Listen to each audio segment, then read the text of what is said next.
Don't confuse me. 10:02. Sorry about that. I was in the what is it, the Atlantic time zone? I was over there. Still getting used to this whole daylight saving stuff. Okay, good morning, folks. I'm Sean Silver. I'm from the Massachusetts Department of Environmental Protection. I work in the commercial branch of the Solid Waste and Recycling Group, and I wanted to welcome all attendees this morning to the Solid Waste Advisory Committee, which is a committee formally with folks from a lot of different sectors across Massachusetts and the region who are involved with recycling and waste management or have an interest in those particular things in one way or another, but also informally includes anyone who would like to attend and get more information and share in the discussion about solid waste and recycling in the state. So we offer these meetings generally 4 times a year, sometimes due to various things, conflicts, programs that are kind of in flux or changes that are being made. These meetings get moved around, and in this case, we didn't actually have a January group meeting, but we're having one now for April, and the hope is to get folks updated on a lot of different initiatives right now that probably some folks have been looking for these updates over time. And we have John Fisher and Greg Cooper here to spearhead that effort this morning. As with all SWAC meetings, I would encourage folks to get involved here with this virtual platform. We try to have everybody on mute at the beginning of the meeting just for sanity's sake, right? But over the course of the meeting, if you would like to raise your hand or enter a question into the chat, those are other ways that you can be recognized, and we'll certainly give you your time to ask any questions or provide any feedback. That's the whole idea of this thing. So feel free to get in touch throughout the course of the meeting here. As noted, this meeting is being recorded and will be posted to the MassDEP Solid Waste Advisory Committee website. Most of the folks here are on the email list for that group, and we'll be distributing the presentations and recording link through there as well at the conclusion of the meeting. So given the amount of content that we have to get to today, I'm not going to talk for long. I'd just like to point out that we do have some grant updates to provide. John Fisher will be running through those here at the outset of the meeting. We're also going to talk kind of at length here about the solid waste master plan program and policy assessment, which took place over the course of a good chunk of 2024 and 2025, really assessing where our programs are for solid waste management and recycling, and how we're trying to get to 2030 with what our goals are. The EPR Commission, Greg Cooper will be speaking on that this morning. For those of you who are paying attention, 2025, that group met a number of times on topics such as paint, batteries, electronics, mattresses, plastics, and other packaging. And there's a series of recommendations that have been developed from that commission. So we'll hear about that as well. And then finally, a crowd favorite, the waste characterization data has been updated. That happens every 3 years. And John Fisher is going to provide some insights into that. So without further ado, if we don't have any specific questions here from the jump, I'll hand it over to John Fisher to talk about the grant updates and then lead right into the program and policy assessment. And John, am I screen sharing right now just to check? I think you seeing it? Yep, Okay, looks great. good. And if you can just go to the next slide, please. All right. Okay, so it is a busy grant season for us here at MassDEP. We have 4 different programs at various stages, and I'm just going to give a quick status update on each of these and let people know what's going on. So the first is our Waste Reduction Innovations Grant. We issued our first ever application for this program in 2025. The program provides grants in 2 grant categories that really hadn't fit into any of our prior grant programs. So we really didn't have the ability to give either of these categories of grant awards in the past. So the category 1 was smaller grants for what we called startup and pilot projects, looking to develop innovative new processes and technologies that could be implemented hopefully going forward at a larger commercial scale. So this was an opportunity to work through those projects, test them out in Massachusetts, and hopefully lay the groundwork for broader adoption in the future.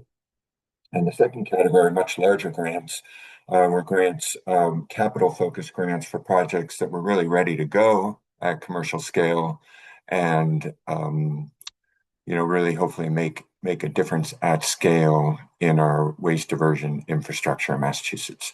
So Category 1 awards, we are close to finalizing those awards, and those will be announced shortly. The Category 2 projects are going to take a little more time. Those are larger, more complex projects with larger timeframes. So those won't be announced until later in the year. So more news will be coming about that program shortly. Next slide, please. Okay. So next in the cycle is our recycling and reuse business development grant. So this application just closed recently. We received just over 30 applications for about $7 million in funding requests. These come in two categories. Collection applications, those this year are limited to either food for food rescue and donation or food collection for composting, AD, and the like. So we got 14 of those for about 2 million. Those are smaller grant awards than the processing applications, which we received 19 of those for just under $5 million in grant requests. Our budget that we're working with as an estimated budget for grant awards is $3 million, but that's subject to change up or down depending on our review and evaluation of the applications that we receive. So this one has closed and we're in the review and evaluation process now. And then next slide, Sean. So the next one in the cycle here is our reduce, reuse, repair micro grants. This application just got posted. Where are we? The 16th just got posted yesterday. So this provides smaller grants from $3,000 to $10,000. We have an estimated budget of about $200,000. Again, that can go up or down depending on the applications that we receive, both for quantity and quality of applications. This program is available to businesses, institutions, nonprofit organizations, and municipalities across activities like donation, sharing, rescue, reuse, and repair. These projects are relatively short-term projects that can go for up to 1 year. They are specifically not for recycling, composting, and things like that. So this is only the upstream activities focused on reducing or reusing materials. And these applications are due by May 15th. So they're posted for a month. So if you're interested in those, check those out. There will be a grant information session coming up soon. And you can go to the link there. And I think Leah might have just popped that information in the chat as well. And then next slide, Sean. The last one that I'm going to talk about here, this is our Sustainable Materials Recovery Program. So this is our core grant program for municipalities and regional groups. This application also is open. So this provides equipment grants across multiple categories, including various categories of drop-off recycling equipment, food waste collection carts, pay-as-you-throw programs, programs for waste reduction, organics capacity, and household hazardous waste facility infrastructure, and then regional small-scale initiatives, which are smaller grants that complement the much larger recycling dividends program. So those applications, again, the application period is open now. We recently held a information session that was recorded and made available online. Those applications are due June 1st, 2026. And then just one more slide on that, just to give you an idea of the scope of this grant program. This shows the number of awards and the amount of funding that we've given out over the past 5 years. This year, we expect roughly Similar amount of funding and grant awards across the recycling dividends program. That's the larger of the two, and then the other equipment and planning grants, totaling between $4 million and $4.5 million are estimated awards for those programs.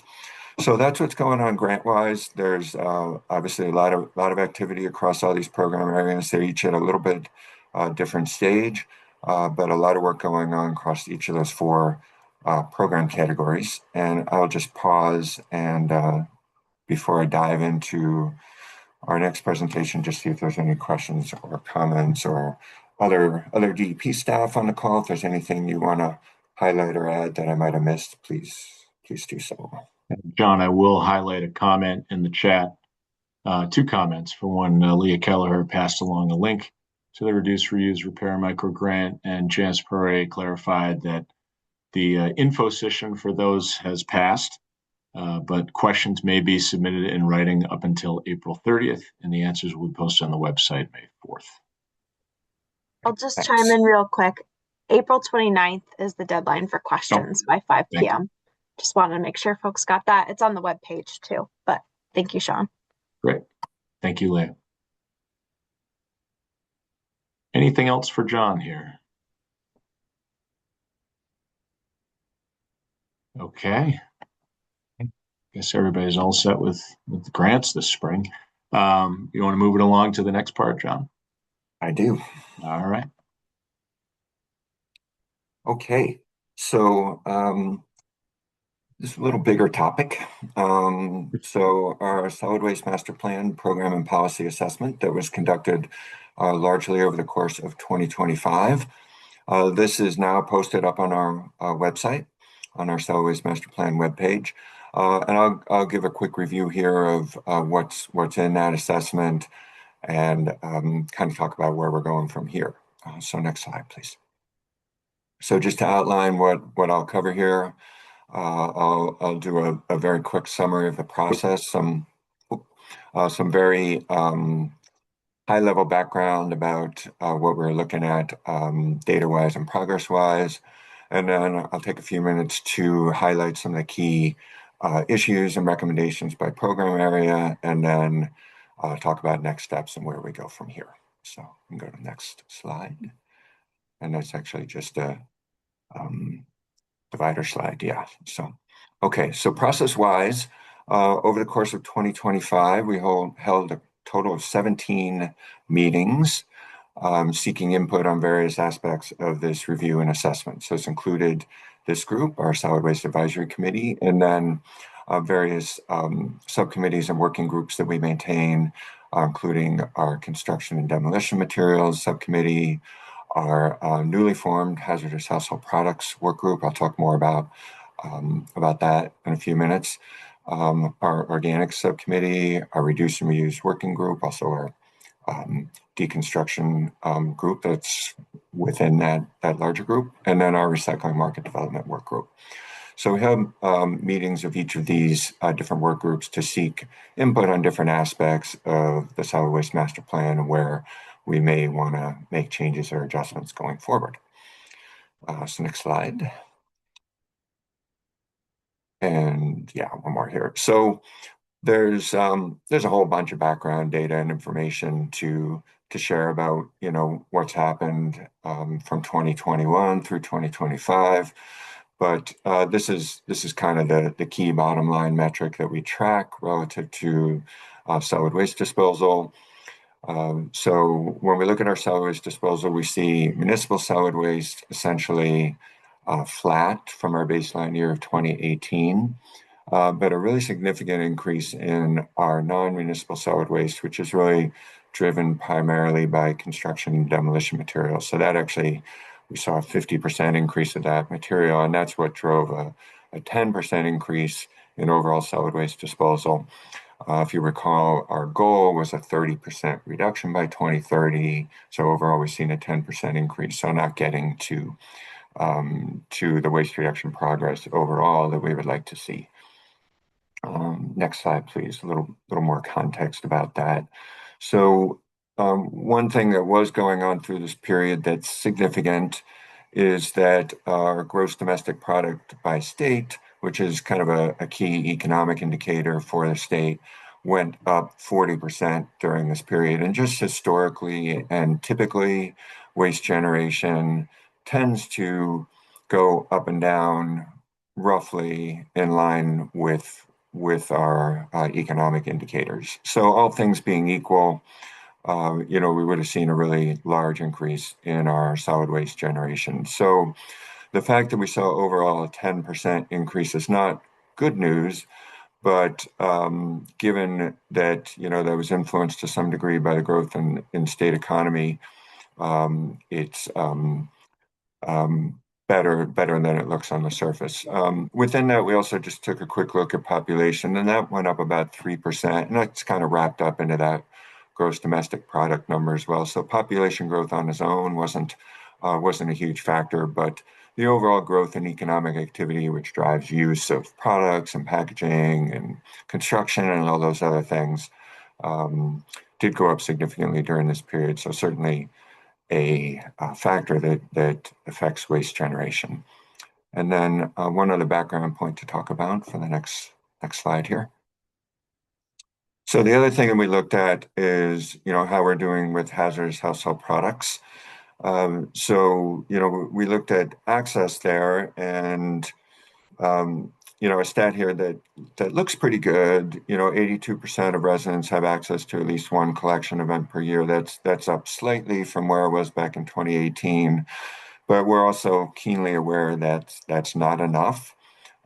Especially for materials that are generated more frequently and higher volumes. There's a need for more frequent collection events, more convenient collection events, especially for those higher volume materials. And one of the things we heard in this work group is that we have a really strained capacity and infrastructure for managing these hazardous products. So that was something we talked about in that work group and in a action plan focused on hazardous household products that I'll circle back to in a few minutes. So definitely some infrastructure issues here, which is a theme in Massachusetts. We have tight infrastructure across a number of aspects of our waste management system, and that's certainly true for hazardous products, among others. So with that, I'll jump into kind of the different topical areas and what we talked about and what we're looking to do going forward. So next slide, please. Okay, so I'll start with the legislative front, and you can jump one more. So the first thing I want to highlight, and this is actually active in the legislature right now. So Governor Healy had proposed a very big piece of legislation, an environmental bond bill that addresses funding needs across a number of priority areas, much larger than solid waste and recycling, but it does include $28 million in funding to support solid waste management and recycling programs and to advance the goals of our solid waste master plan. So that's now in front of the legislature. We're hopeful that will progress, that will get approved, and that funding will come through, which would supplement the other funding that we have available to advance all of these infrastructure needs that we're facing in Massachusetts. And then next slide, please, Sean. The other thing that's also very active in the legislature is EPR legislation. So Greg, when I finish talking about the master plan, Greg will go through our EPR commission and what we recommended through that commission. That report was published up on our website in January of 2026. Greg will go into this more, but we did recommend support for EPR legislation for paint, mattresses, batteries, and electronics. Very slightly different recommendations for each of those, but positive recommendations for each. In the case of plastics and other packaging, there was support and interest for that, but there was a collective feeling that needed more work and further study. So the recommendation there was really to develop a needs assessment, and there's also legislation related to that's in the legislature right now. So a lot going on in the legislative front, and again, Greg will talk more about the EPR Commission and the specific recommendations in a few minutes. So I'm not gonna cover all of that, all of those specifics. Okay, waste disposal bans. One of my favorite topics, near and dear to my heart. So a couple things going on with waistbands. A few years ago, back in 2022, we had changes to our waistbands that went into effect. So that expanded the existing commercial food waste disposal ban by lowering the applicable threshold that went from 1 ton per week to 1/2 ton per week. And then we also added mattresses and textiles to the list of banned materials. That all took effect in November of 2022. So we're several years into that now. I'm going to talk more about food waste reduction, what we're seeing results-wise there, and what's going on with food waste and next steps there in our organic section in a moment. So I'm not going to go into those results here. Textiles, we've seen a bit of uptick in the amount of textiles collected from our textile recovery organizations. We're currently gathering 2025 data from those organizations now, but through 2024, looking at 22 as a baseline year, we've seen an increase of about 17%. We saw a much greater growth in mattress recovery, whether primarily for recycling, but some mattress reuse. That more than doubled from about 170,000 mattresses recovered as a baseline to about 400,000. Again, we're going to be gathering that 2025 data shortly, and we'll see what that looks like in 2025. And then we have been and will continue to discuss potential further expansion of the food waste disposal ban. So again, I'll talk about that more in the next section or an upcoming section. Go to the next slide, please, Sean. Okay, so waistband inspections and enforcement. We have a couple of new waistband inspectors that have been hired at MassDEP. This was a priority for MassDEP staffing at a time when we have some restrictions on additional hiring. We were able to get new waistband inspectors hired and on board. And we're on track to exceed the goal that we put in the master plan to conduct 200 or more inspections per year. One of the things we look at in those inspections is what we call a waistband failed load percentage. So just kind of a note of explanation about that and what it means is when we conduct inspections. So again, if you're not familiar with this, this is done at solid waste facilities. We watch incoming loads come in, we document what we see, we take pictures and gather load data. When we see a load that has an observable percentage of waistband materials, we document that as a quote failed load. It may or may not be a load that receives enforcement. There are several factors that go into that, several reasons why we may not be able to implement enforcement for one of those loads or may not make sense. But in the solid waste master plan, we had a baseline number where that rate was 25%. So 1 out of every 4 loads contains some amount of waistband materials. And that was prior to the expanded disposal bans in 2022. Now, a few years later, with the addition of new waistband materials, that failed load percentage has dropped slightly from 25% to 24%. So that slight drop isn't that big a deal, but the fact that it dropped with the expanded food waste disposal ban and with the addition of mattresses and textiles is encouraging progress. We have been using what we call request for information letters more frequently, especially for food material, using that as a tool both to raise awareness and outreach, but also gather more information on compliance with our disposal bans. And we found those seem to be effective at driving some improved compliance and awareness with the waste disposal bans. Again, we've really focused those on food material, but have the potential to use those for other materials going forward. We're also looking to increase our engagement with local public health officials who have interfaced with the waste disposal bans in various ways. They don't have any direct compliance and enforcement responsibilities or authority, but they do connect with the waste disposal bans in several different ways.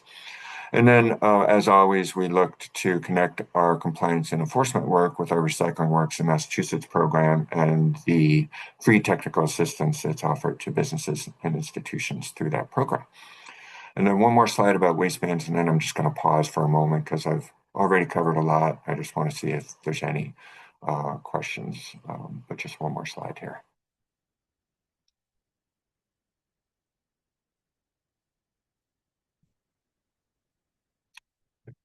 Okay.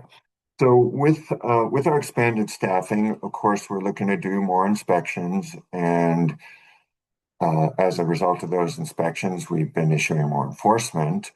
But we're also looking to really increase our waistband outreach work beginning in 2026. This has been a concern along the way. We recognize that waistband awareness in many sectors is low, and we need to do a better job of raising awareness about the waistbands and conducting outreach. So we're going to be working on that, really picking that up this year and going forward. This is going to have a business and institutional focus to it because that's really where our waistband compliance and enforcement focus is. So we'll be doing, first of all, direct outreach to business groups, whether that's trade associations, chambers of commerce, local sustainability groups. We will be engaging more with local public health officials. We've already started to do that. This could take the form of meeting presentations, web page postings and links, getting information in newsletters, any way that we can get in front of those organizations and their members.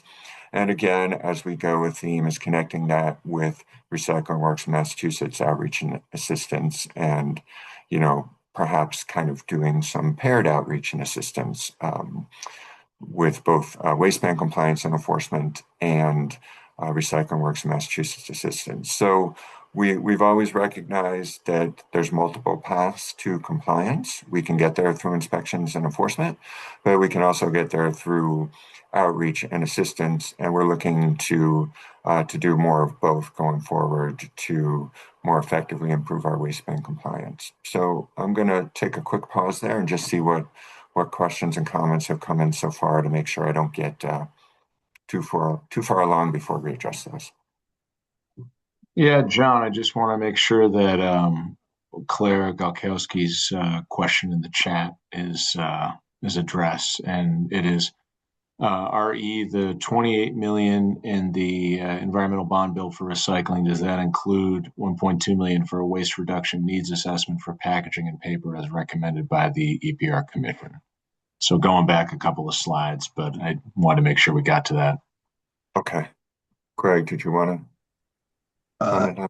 Yeah, sure. I think there was an amendment filed to add that by Domenico, I believe, Dominica. So it is being It looked got at. rejected.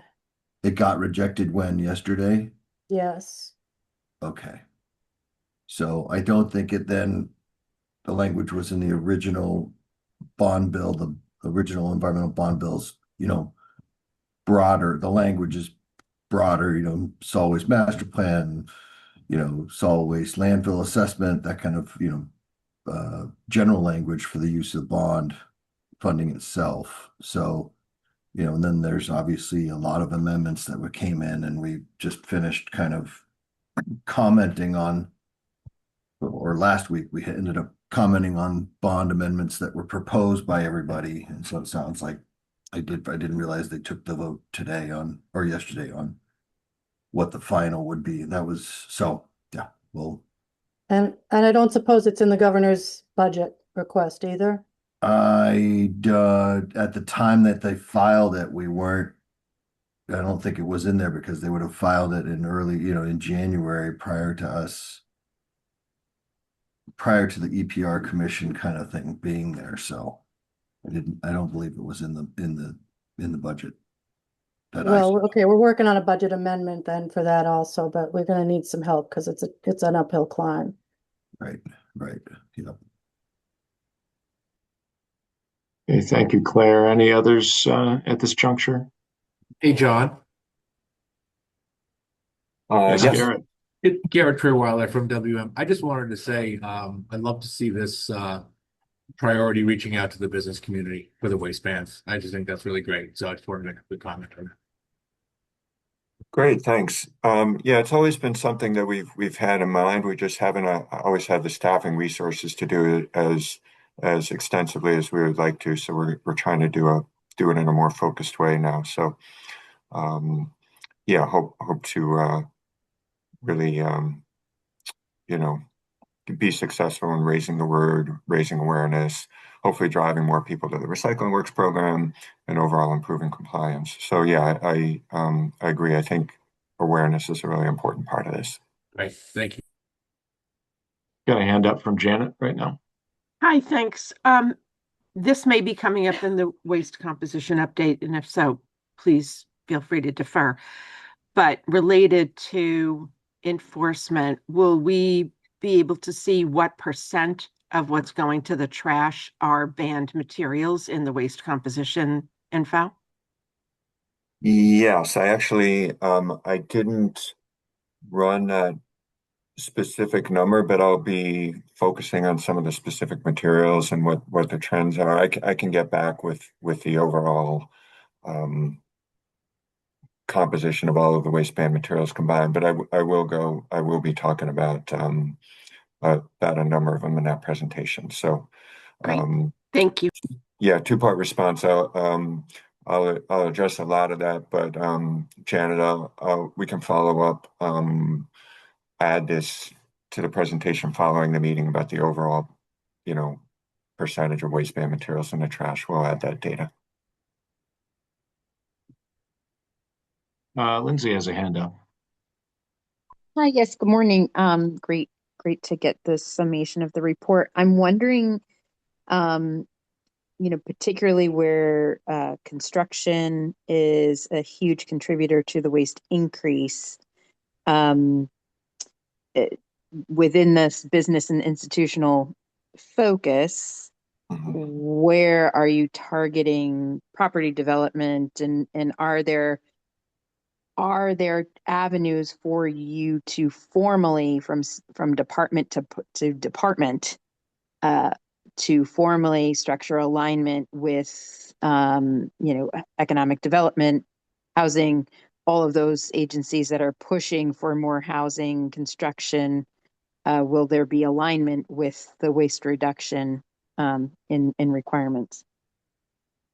Yeah, good question. So I'm going to talk more about construction materials in particular in a few minutes here, and kind of talk about what our strategy there is there, what our focus is there. So I'll go into that more when I talk about that, when I talk about our overall recycling market development focus. The short answer is yes, we will be trying to do more outreach in that regard, but I'll talk about that more specifically in a minute here. Thanks everyone for the questions. If there's nothing else at this point, we'll move along with the presentation. Okay, John. Sounds good.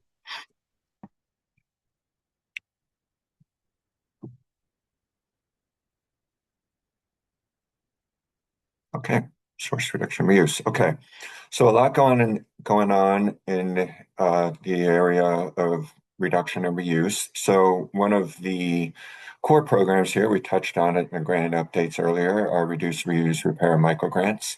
Along the way, those grants used to have a $5,000 cap. We've increased that cap to $10,000 and gradually been ramping up the amount of grant awards that we've delivered.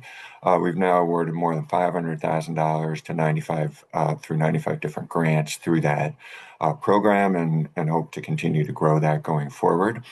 Our recycling and reuse business development grants that used to be called recycling business development grants, we've expanded them to be inclusive of reuse, and we've awarded 5 grants for $400,000 to various reuse operations there.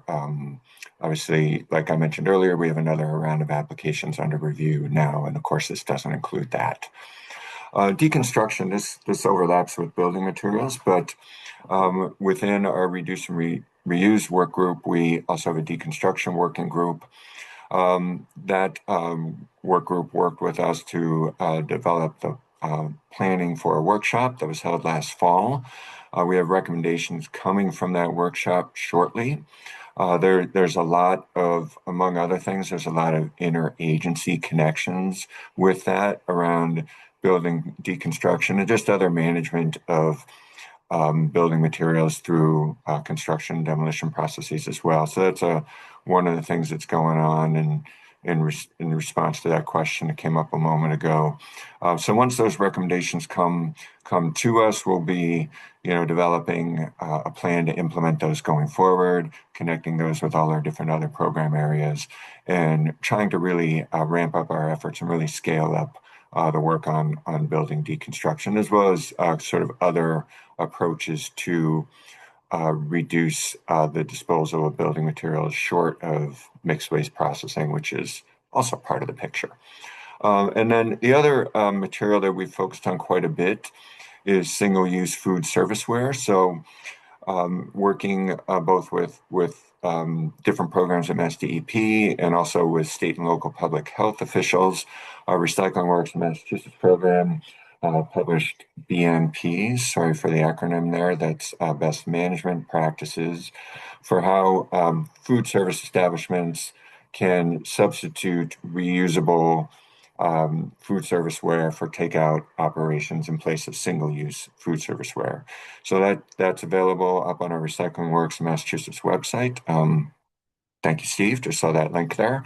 And we've been working to do continued outreach about that to different sectors where that applies. And we'd love to, anyone on the call today who would like to work with us on that, we'd love to do that to really get the word out about how to do that effectively. And again, I think really important to note that this was developed in collaboration with state and local public health officials, so it's intended to be in line with the food code. Next slide, please.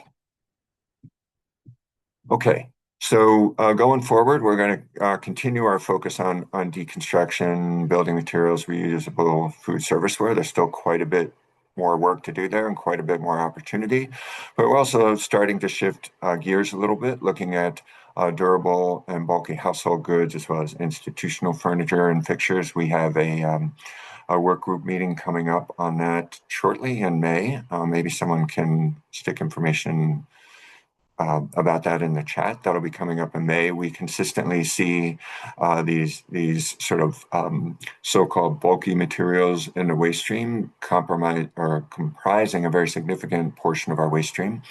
And there's some recycling opportunities there, but there's also some great reuse opportunities for a lot of that material. So we're going to be focusing more on that and really trying to, identify and then spread successful practices through our grant programs and then through really fostering this expanded stakeholder network. So that's kind of a little bit about our thinking about reduce and reuse going forward. Some great opportunities, some really great projects that have been implemented along the way, and some great opportunities to scale up that work. Next slide, please, Sean. Okay, organics, and really a focus on food waste in particular. So along the way, we have made quite a bit of progress on reducing our disposal of food material. Number of businesses with food waste collection programs over the past few years, using 2018 as a baseline, was about 2,300. It's gone up through 2024 up to about 4,100.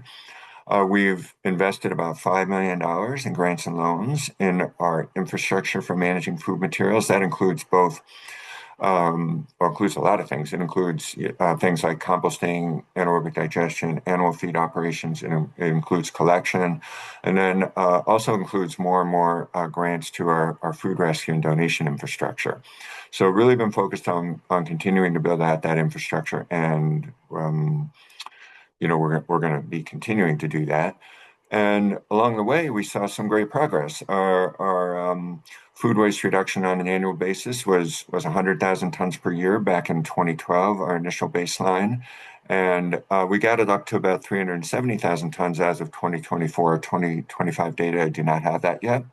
But we're still about 400,000 tons shy of our 2030 goal. We still have over 900,000 tons per year of food material disposed of our trash, and progress in recent years has really leveled off. It's plateaued. So great progress up to this point, but we really need to shift gears, make adjustments, and make some changes to continue to build that progress going forward. So next slide, please. Okay, so there's a waste ban inspection, compliance, and enforcement element to this. I covered that already on my waistband slide, but we're continuing to focus on food material in that context and continuing to use these request for information letters to businesses. So kind of how that works is businesses that we think might be subject to the food waste disposal ban. We send them a letter requesting more information about their compliance status and what they're doing to comply. We are increasingly working with municipalities to build residential programs for reducing food waste through our grant and assistance programs. We already have 160 communities with some form of program, but looking to both continue to grow that number, but also continue to gradually grow the scope of those programs and continuing to invest grants and loans to expand our food waste infrastructure. We know we need more. What we have now is not adequate to get us to our future goals. So we know we need to continue to invest in that infrastructure. We also think there's great opportunities to support more sustainable and expanded food donation and rescue initiatives, and working a lot in that area to try to grow that. So over the course of this year, we're having a series of meetings with our organic subcommittee work group that will culminate in an updated organics action plan, and looking at how we're going to really advance that going forward, get to the next stage of our food waste reduction, including a potential expanded waste ban, what that might look like, what are the supporting programs and infrastructure that's needed, and what are we going to do to make that all happen. So much more discussion going on over the course of our organic subcommittee meetings this year. Really, anyone who's not on that list, please contact me to get added, and we'd love to have your participation and input, and really get everyone's perspectives represented at this really critical turning point in our program. Let's see, I think I'm going to keep on going, Sean, because I'm taking a bunch of time. So I want to make sure I get through all my slides here. So I can just jump to the next one here. Residential waste reduction, I just talked a little bit about the food waste aspect of that. Overall, we've awarded about $30 million in grants to municipalities since 2020. We've focused on continuing to grow our Recycle Smart Massachusetts education and outreach program. There's really a lot of great information that we're putting out through that program. We're investing in the website, we're investing in our outreach. And this is really important. About 15% of our recycling stream is contamination that does not belong in a recycling cart. And that significantly increases the cost of recycling. It takes up our recycling infrastructure with materials that are not recyclable in our recycling facility. And everything we can collectively do to reduce contamination in our recycling stream is going to really leverage a lot of improvement in our recycling system. Another really important theme and element of the work we do with municipalities is our municipal assistance coordinators. They work very closely with their municipalities in their district on a one-on-one basis, but we've also increasingly formed these municipal work groups on different issue areas so that we can bring municipalities together, again, kind of led by our municipal assistance coordinators with input from our staff, and really focused discussions on particular areas of program interest. So that's been kind of a growing aspect of our programs as we've been moving forward, those work groups, in addition to all the one-on-one assistance that our municipal assistance coordinators provide. Next slide, please, Sean. Okay, so we know we need to continue to invest in our municipal infrastructure through our grant programs. I talked about those very briefly at the beginning. We want to, continue to focus on the areas of greatest additional diversion. That certainly includes food waste. Bulky items, I mentioned in the reduce and reuse context. It's also important working with municipalities as we think about opportunities to divert all those materials from our waste stream, and then really try to build the reach and the awareness of the Recycle Smart Massachusetts program to ensure greater program impact and a greater, collective performance with our recycling system. That's going to continue to be really important. I have that in the residential slide here, but I'll also note that program also provides valuable guidance for commercial institutional sectors as well.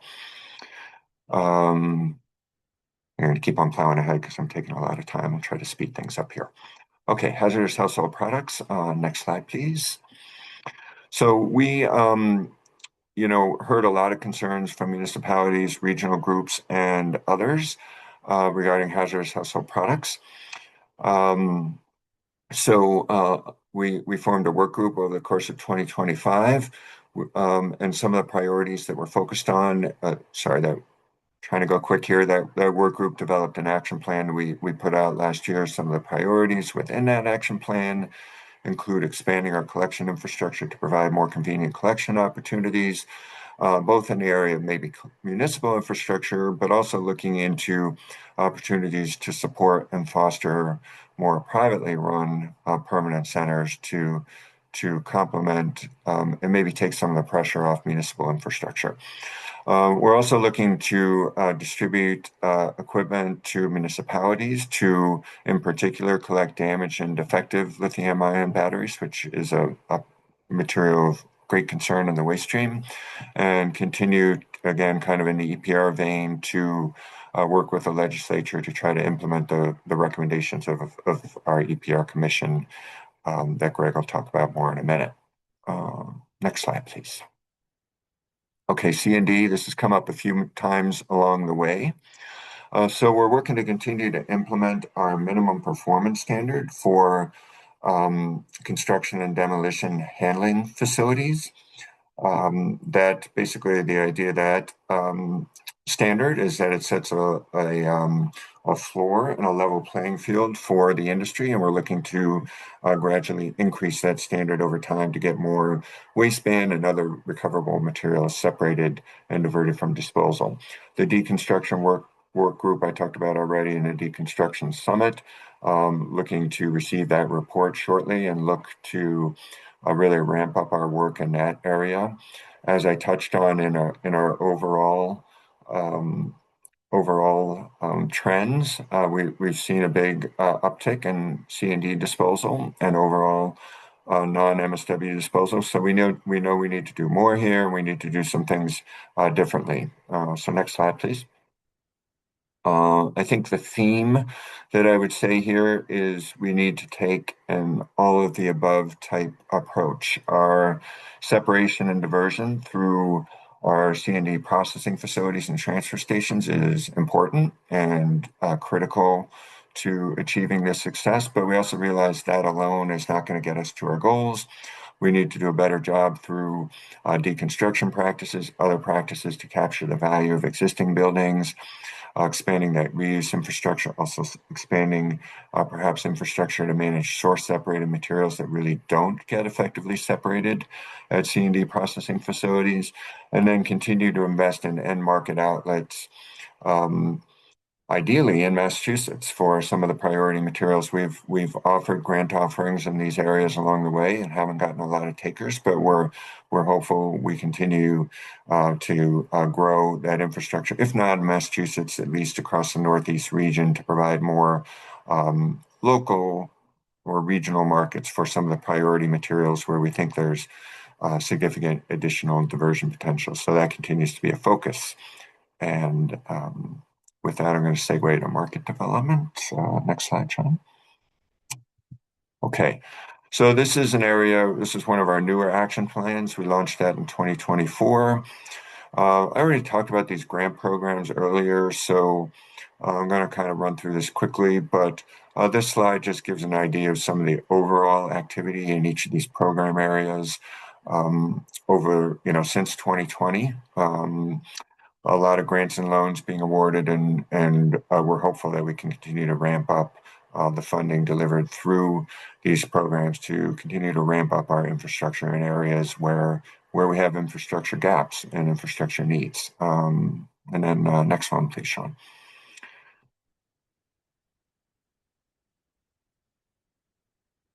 Okay, so continuing to grow our grant programs, continuing to focus our market development resources on priority materials. So some of those along the way have been food waste, textiles, glass, bulky household goods, and and commercial institutional bulky goods. That's come up a few times. Building materials, single-use food serviceware. Trying to have our programs work together in a synergistic way. And then another thing that we've been working on is the idea of a waste reduction business accelerator program. But we're thinking about maybe developing this in a staged way where maybe we start with a business planning course for waste reduction businesses and use that perhaps to then in turn develop a business accelerator program. The idea is to try to help advance planning by waste reduction businesses. We get a lot of grant applications that seem like they have potential, they seem interesting, but there's a lot of issues with the grant applications and they just need more work and polishing. And so we're hopeful that some of this kind of courses, training opportunities for waste reduction businesses can kind of help move those grant applications to the next level, which can help maybe us deliver our grant funding more effectively and efficiently, but maybe also help businesses obtain funding from other sources, whether that's other state market development initiatives or private investment opportunities to grow recycling and waste reduction businesses. So I think that's it's going to be an important element going forward. Okay, next slide, please. Okay, another area that we want to focus on more, to the extent we have leverage here, which I'll just note is somewhat limited, but we're looking to roll out an initiative to fund recycled product testing by state and local governments where there may be questions or concerns about product performance, and perhaps by us paying for some products, we can encourage agencies to try those products and test them out and gather feedback about how they're working. And if it goes well, hopefully provide the basis to ramp up purchasing of those products. And then we're looking to really work with some key state agencies and groups relative to purchasing. That includes our Division of Capital Asset Management and Maintenance, which also runs this Massachusetts Facility Management Association. We continue to dialogue with our Department of Transportation and within our own secretariat, our Department of Conservation and Recreation, where there's lots of facility work going on and opportunities to potentially purchase recycled content products that can in turn support our infrastructure and support greater diversion. Next slide, please. Okay, and I'm going to try to ramp this down and bring it to a close here. So we continue to do a lot of work on facility oversight, permitting, inspections, compliance, and enforcement. There's a whole bunch of work in that area that's just ongoing work that our regional offices do consistently and is a significant focus of our staffing and program resources. So I'm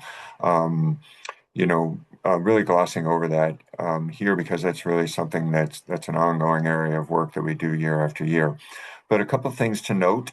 We have been gradually expanding testing requirements for PFAS compounds at closed landfills. We've been doing that in kind of a targeted way where it seems like there might be the greatest risk and the greatest concern, but we're looking to continue to expand that going forward. We have completed our internal comprehensive review of our solid waste regulations. That's up through management review now. That's kind of a A to Z rewrite and updating of our solid waste regulations, and we hope to get that moving forward through public comment and hearing process later this year. And then next one, Sean. Okay, so yeah, the draft regulations later this year into next. PFAS testing at closed landfills is going to continue to be an area of emphasis where that testing has been done. We're seeing PFAS, not surprisingly. And then there's a provision in the master plan that we're going to be taking more focused comment on. There was a proposal to look at an approach where we could potentially establish limits on CO2 emissions from municipal waste combustion facilities. That's an approach that's been done under other electricity generating sectors, and we're looking to take comment on a potential approach for how that might work in municipal waste combustion facilities. Nothing has gone out on that yet, but I believe believe that'll be going forward later this year. And when that happens, we'll share information out through our solid waste advisory group list to share information about that. And then I think that brings me to, yeah, next steps. So next slide. So we're going to continue as we've been doing to continue to implement all of these action plans. We still got a few more years to go to 2030. We're continuing to kind of review and update our strategies and program plans as we go. A lot of activity. And then I am not ready for this, but in 2028 is typical time frame when we begin planning for our next 10-year master plan. So our 2040 solid waste master plan. I'm not going to get ahead of myself just yet, but that's right around the corner. So for now, we'll stay focused on the 2030 plan, keep on working to implement that, do the best we can to further our waste reduction progress. And with that, I will wrap things up and I think maybe Sean take a few comments and questions, but I've taken a little bit longer than I hoped. So maybe we can take a few and then move ahead to EPR perhaps. Yeah, John, and obviously we got through this here before 11. We still have a good chunk of time. I want to try to be as efficient as possible here in reviewing some of the comments, but just some of our staff and those folks from Recycling Works, Stephen Bandera mentioned the BMP for reusable takeout containers. Kathy Mirza, the bulky item reuse work group meeting will be May 7th, if you want to link to that. Also, Claire did have a question. Her DEP is reducing the number of MACs. First, why? Second, how will the remaining be able to continue working with individual munis on this when they have more munis that need help? Kathy did jump in on that, actually. I didn't see that before. So it seems like they're having an ongoing chat about that. I don't know if there's anything you want to add, John, to that discussion. No, I don't think so. Okay. Thank you for addressing it, Kathy. I had saw Claire's comment earlier and just wanted to bring it up, but you have since jumped in and addressed that one. I did have another question about comprehensive resources for municipalities, for instance, a step-by-step playbook on curbside organics collection. And this is definitely a topic that I hear about quite a bit when I interface with municipalities too. Kathy responded to that one as well. Kind of seems like an ongoing process. Sorry, one quick thing about that. Yeah. Curbside organics collection, yes, but also there's a lot of different ways to approach residential food waste program. There's drop-off programs, there's neighborhood drop-offs, there's kind of preferred vendor programs. So there's a lot of different program models. So I think we'd be looking to kind of inform and support municipal work across all the potential ways of capturing residential food waste. It's not always, townwide curbside food waste. There's a lot of different ways to get at that. Yeah, that's an important point, Sean. Thank you. We do have a question here. I think one that hasn't been addressed yet from Steve Wright. He says, John, is the regulation review limited to the solid waste regs, parentheses, no plan at present to look at the site assignment regs? Yeah, sorry, I glossed over that quickly. This is actually to look at, we have two primary solid waste regulations, our 310 CMR 16 regulations, which are what we refer to as our site assignment regulations, and our 310 CMR 19 regulations, which are our solid waste permitting regulations. And this review included both sets of those regulations. Thanks for the clarification. Happy to take any questions by folks who just want to raise their hand or speak up. Please feel free. This would be the time to do that on this particular presentation. Of course, we still have more to go, like we said, EPR Commission and the waste characterization data. But any other questions at this time?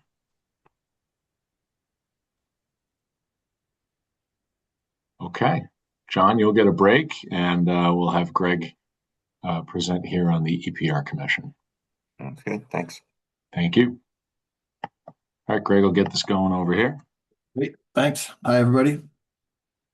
Greg Cooper, the Director of Hazardous and Solid Waste here at DEP, and I'm going to just give you a quick summary. Many of you have been involved in this over the past year on the Extended Producer Responsibility Commission.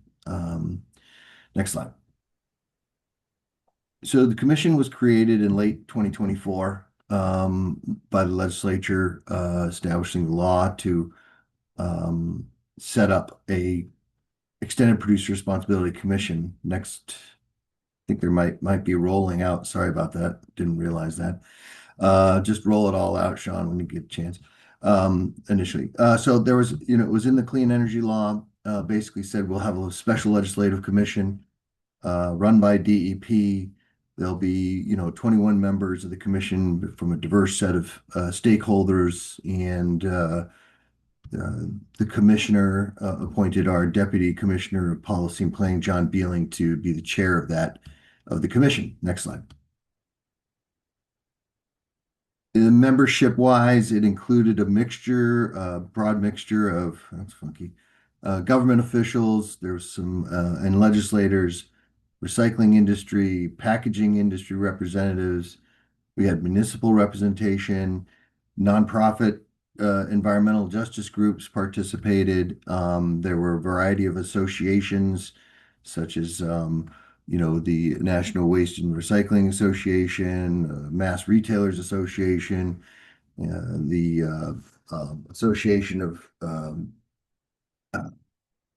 Association Industry of Massachusetts, along with folks like Mass Recycle and Environmental League of Massachusetts. And so it was a very broad membership. And then next slide.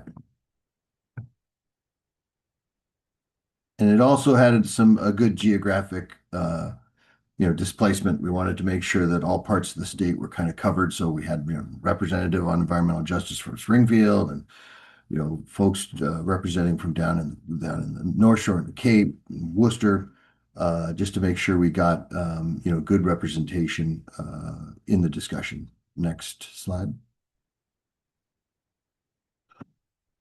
So the recommendations the law required us to make some policy recommendations, and specifically it asked us to identify EPR approaches and strategies for paint, mattresses, electronics, lithium-ion batteries, and then plastics and other packaging.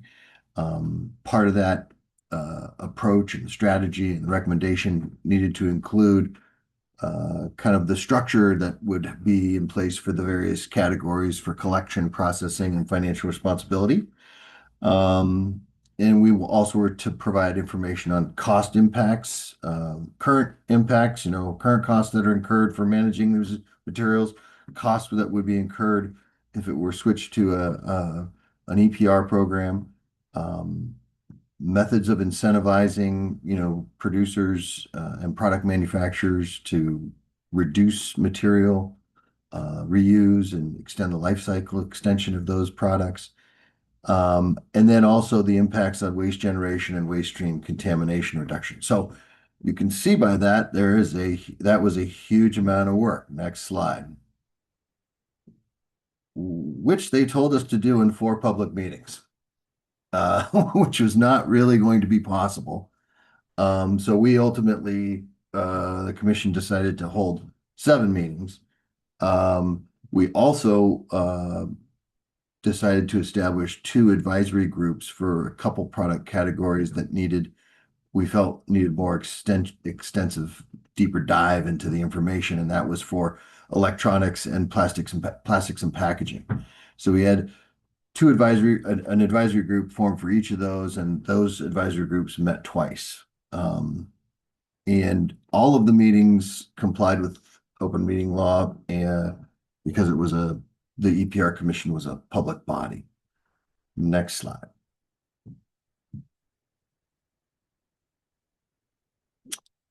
So once we had done all the meetings that were required, and we were formulated to write a report on this and make recommendations, and those recommendations, the commission's recommendations, would be going to these folks: the Joint Committee on Telecommunications and Energy, clerks of the Senate and House of Representatives, the Ways and Means Committees, the Environmental and Natural Resources Committee.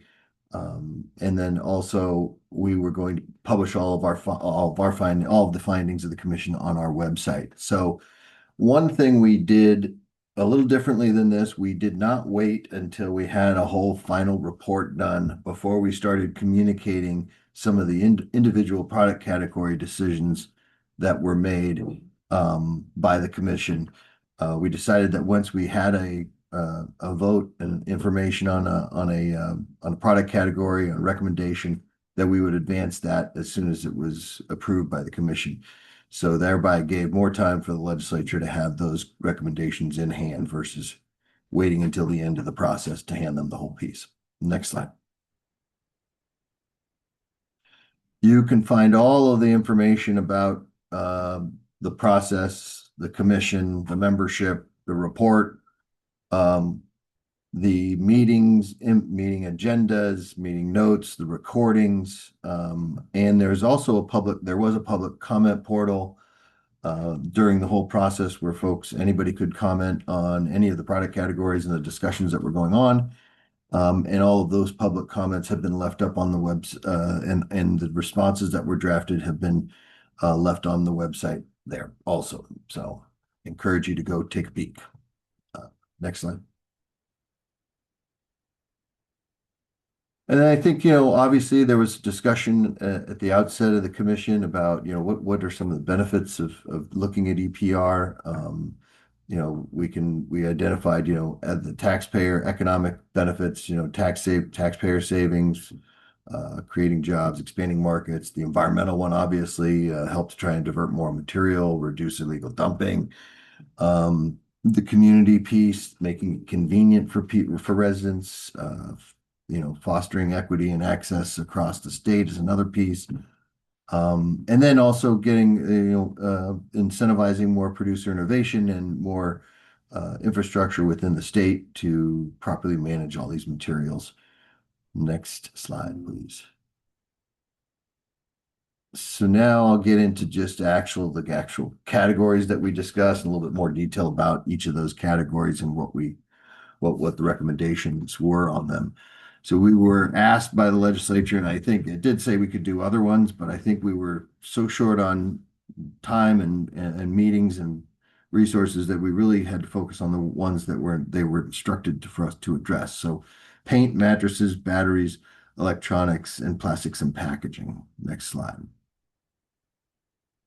The first up was paint, and the commission had a meeting on paint. Prior to each meeting, the department worked with we had hired a contractor to help us provide a lot of advanced information on what's happening with paint, in EPR programs in other states, and trying to gather information to make a fruitful discussion when the meeting took place. So some of the information that's in the report, we generate about 108 million gallons of leftover paint each year. About 2/3 of that is discarded, either ends up combustion facilities, landfills, or down the drain. And it's highly recyclable, paint is, and can be reused and recycled back into new paint products. And we have a paint recycler right here in the state. So, there is an opportunity there. Next slide. The recommendation on this was the commission recommended by a strong majority, to enact the kind of existing paint EPR program that's operating in 10 other states. So that's the Paint Care program, which is run by the Coatings Association. And it's that program is currently running in all New England states, but Massachusetts and New Hampshire. And I will say that we have that legislation filed here in Massachusetts, and actually it's filed in New Hampshire too. So, we'll see what kind of progress gets made on that. One of the few things that we did in general, there was consensus from the commission, mostly consensus, that we understand that there's legislation proposed on many of these product categories that in the Massachusetts legislature. And we didn't take a position on the specific legislation that might have been filed, but we did note that there was legislation. And in this case, House Bill 886, which and then Senate 647 were the bills that were filed relative to paint EPR. And like I said, both of those bills follow pretty closely to one another. The main difference was that one includes aerosol-based paint. So next slide. Then we discussed at the next meeting, we did the same thing. We provided an advanced package of information about mattresses and what's going on in the state, what's going on in the nation, what's happening with EPR. And some of the facts that came out of that, we generate about 600, we estimate we generate about 600,000 mattresses and box springs a year in Massachusetts. That we banned disposal of those mattresses in 2022. So they can't be disposed of in landfills and combustion or transfer facilities unless they're contaminated. And with that, we actually, our estimate went in 2024 that we captured nearly 400,000 mattresses as a result of that. But so that was kind of the status of where we are in Massachusetts with mattresses. Next slide. From a recommendation standpoint, in terms of EPR, the commission recommended enactment of an existing mattress EPR program, the one that's operating in Connecticut and Rhode Island and a couple other states. It's run by the Mattress Recycling Council. And, we did acknowledge, the commission did acknowledge that there is current legislation filed and what those bills were. But we didn't endorse any specific bill. There was differences between those bills, and there was discussion amongst the commission about the variations of these bills, such as the recently passed Oregon update law. So there is some more discussion to be had on that, what the exact nature is, but that's something that the legislature would be proposing to do as they go towards looking at assessing whether they're going to pass such legislation. Next slide. Batteries. I will say that we estimated there's about 6,000 tons of batteries disposed of annually. We had a presentation to the commission from the state fire marshal, kind of reporting on the number of fires that they're having to deal with, which the number here is on 35, but he kind of said that doesn't capture all of them. We're getting a lot more. In fact, I think his number here was, those were fires that were reported, and they didn't include solid waste facility fires. So I think there was a good sense that there's a lot more problems going on with this material and how it's being handled and the dangers that surround that. And then we also identified that across the state, there was about 17% of residents have no access to these services. That means no access aside from, say, a drop off that like a retail take back opportunities that do exist, but there was not kind of a regular outlet for them to handle all sorts of the batteries that they may be generating. Next slide.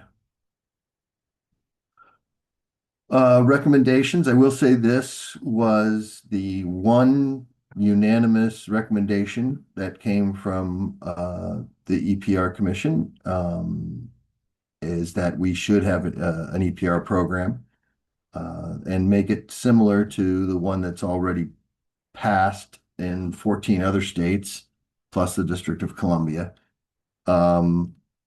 There's pretty much a standard language. There's little differences between it, but once again, we didn't propose any to adopt or encourage the adoption of any particular bill filed in Massachusetts. But there was consensus that we really need to do something to expand the access to battery recycling in Massachusetts. And we thought that it would be best to align with those existing programs that are out there, which do follow fairly closely with this rechargeable battery associations model legislation.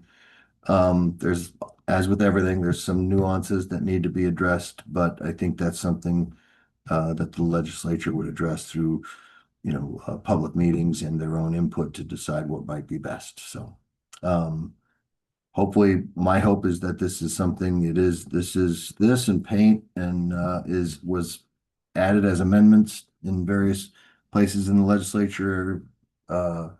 And hopefully we'll get one of these this year. I think the batteries would be really great, given the public safety and issues that we have seen. Next slide. Electronics,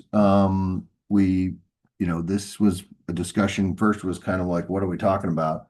And I think we were talking about the general electronics that most states have looked at: laptops, tablets, monitors, televisions, VCRs, game consoles, routers, and other stuff. The average American, we were, found through the assessment that our contractor did for the advanced materials, there's about 24 devices in every single household. They have increasingly shorter lifespans. So electronics, but is, in the solid waste has actually been declining, and that's a good thing. That means a lot of those materials are being recovered. And I think they're getting lighter also. So the amount of the weight going into our trash has reduced significantly in terms of electronics waste, and now, but there's still toxic components in those materials: lead, cadmium, arsenic, nickel, and we need to figure out how to recover the rest of those electronics that are ending up in the waste stream. Next slide. So the recommendation here was that there was consensus that it would be good to endorse the enactment of legislation to establish EPR for electronics. The complicated part is that there are a few different bills. There's a number of different bills across the country. In fact, I think there's maybe like close to 30 different state EPR programs for electronics, but they're very different in nature. And I think we wanted to, some of this assessment that we need to have done in the legislature would be to kind of figure out which kind of legislative approach would be best for Massachusetts in terms of EPR. The six Senate, for example, Senate 653 shifted the burden for computer products to from local governments to electronic manufacturers, and it also had this incentive component for redesigning products to be less toxic, more durable, and easier to recycle, which sounds great. But the main piece is we have to kind of look at the existing programs that are out there, because a lot of them have been modified over time in other states, and identify what would work best with Massachusetts infrastructure to, as we know, Massachusetts has a lot of municipal collection activities going on, and how do they get integrated into an EPR program would be important, I think, for all parties. Next slide. And the last product category we discussed was plastics and other packaging. Just give you a sense, about a third of all solid waste. We estimate that about a third of all solid waste that's generated is packaging, plastics and packaging material. We have a residential recycling rate that's actually pretty good, but certainly not what we want it to be, at 27%. And then another driving factor for consideration of the EPR for plastics and packaging is that, there's definitely been an increase in costs, and that cost, Mass Municipal estimated to be, an 18% increase in solid waste and recycling processing costs just from 2021 to 2024. So we need to be able to figure out how are we going to make this more sustainable. And I think EPR packaging may be an option that can help support the municipal government investment that's going on. Next slide. There was a lot of discussion on this. As I mentioned, we had two advisory groups that were formed to have further discussion and gather information. There's definitely not consensus on moving. There wasn't as much consensus. There was a recommendation. The commission did agree that, you know what, we should look at this further. We should explore it through the Solid Waste Advisory Committee of DEP, and that we should try to seek legislative funding to do that analysis and exploration to see what would the costs and benefits and advantages of moving towards an EPR program. That there is some legislation filed for that, as Claire had mentioned earlier. And there's been placed in some budget items have been placed in some amendments, but it is a pretty big endeavor to do a needs assessment, and the funding for that is very critical in order to ensure that it's the capacity to and success of putting one together that's of great value is important. So the bill that's there currently would instruct us to kind of identify and recommend the policies and infrastructure that would be required to implement EPR program covering packaging and printed paper in Massachusetts. So we'll see what happens. We certainly are, able and willing to continue to talk about EPR in a variety of venues. But now the recommendation, the commission's recommendations are with the legislature. It's up to them to take action to make some of these things a reality, and for us to, implement once they do. So we're kind of excited and hoping that we'll see something, happen in this coming legislative session. So that's pretty much the summation of the EPR Commission. As I said, there's a lot of members here on this meeting today that participated in that commission. So I'm happy to take any questions. Actually, we have quite a few in here, questions and comments. One from Claire noting the New Hampshire governor vetoed their paint bill, that there's language in the environmental bond bill to establish paint EPR, which passed the Senate. None of the other materials or provisions made it through the vote, still hope in the House. Is there a full report containing details of all these EPR programs you were recommending for the waste categories? And John linked to it. So if folks are interested in seeing that full report, it is there. Janet Dominitz with a couple of notes on the proposed House and Senate bills for right to repair and update the bottle bill. And then one more, who's putting together the information for these advanced reading packets on the different topics prior to the specific EPR Commission meetings? Where was that? This is at 11:14.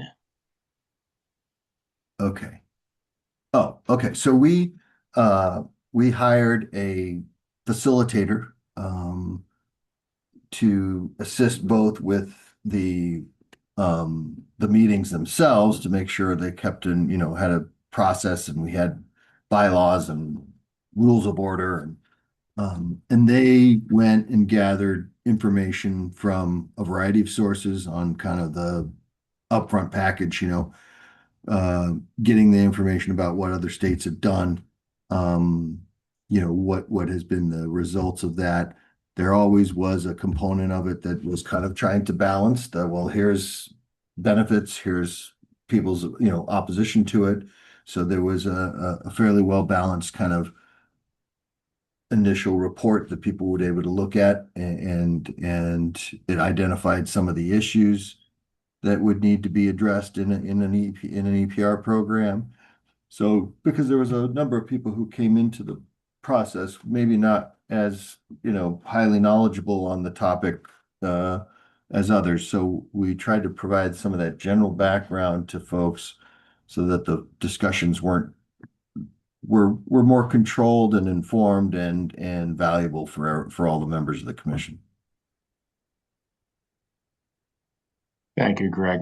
I think that addresses that and the comments in the chat. If there are folks with questions outstanding right now, if you'd like to raise your hand or just speak on up, now is the time. And thanks for walking us through all this, Greg.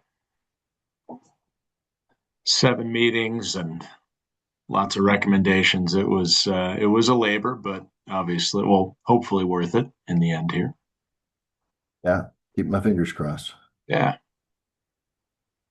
Okay, I'm not getting anything more at this point. So yeah. Thank you very much. Anything? Oh, we got Janet. Raise her hand. Got in right before the bell here. Janet. Well, I feel like your last comment prompts me to have to ask, what do we think will make it worth it? And I ask that both as someone who sat on the commission and who's listening to all these recommendations. Like, I think it behooves us to try and articulate what the answer to that is. Who's articulating the answer? You you said, I hope it'll be worth it, and I want to know what your version of worth it is. Oh, well, I mean, I can only I don't know speaking from the administration standpoint. But I do, I know that from a just overall my perspective as a professional in the field and looking at what's going on in other states, I think it would behoove the state to give something a try and let's see what happens with this stuff. And you can look at some of the successes reported elsewhere and seems to be working in terms of providing more access and more recovery of materials. So that's that's what I meant. It's just kind of like, yeah, I mean, isn't that what we want for all materials, right? yeah, better like I said, access for. I can't speak to exactly what the language would look like or, Yeah. Or what, I mean, from I think we covered most of it's pretty standard for some of these.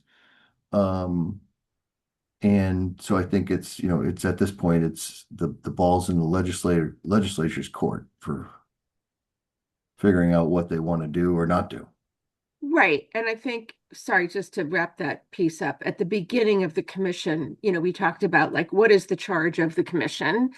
And it was, mostly clear, but it's also like we could make it in some ways what we want it to be. And I think from your presentation, it's pretty clear that absolutely none of these things are brand new, untested, untried. So we are behind in Massachusetts.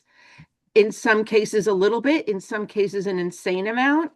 And, this is just reminding me, I know DEP and EOA staff did an immense amount of work on this commission. And I guess what I'm coming to here is asking for it to come up again at future SWAC meetings so that we can monitor in some way, shape, or form. Is anyone doing anything to take these recommendations and make them happen? Good point. Claire's got her hand up as well. Greg, I'm sorry, did I interrupt? Yeah, I guess I'm going to echo what Janet said. Things don't just happen in the legislature. It requires a lot of pushing. And I know the Mass Product Stewardship Council has been pushing very hard with our small group and limited resources. And, DEP, as Janet said, did a ton of work on this. And is there any willingness on the part of DEP, of the administration, to have conversations with the leaders in the legislature to bring this to their attention and advocate for it? I know they haven't done that in the past, but it's really something that is going to require a lot of pushing. Right. I mean, certainly, I know we always kind of offer to talk to them about it. Like they got questions about it. They got, but normally that's done by folks that are above the people's pay level here from DEP. So, But I think they're certainly worthy of always having discussion on the topics and on the various categories and whatnot. But I think, ultimately, do I know what the position of the administration is specifically on each one of these? No, I don't. And so I think, we'll have to see. I think that they certainly seem open to it.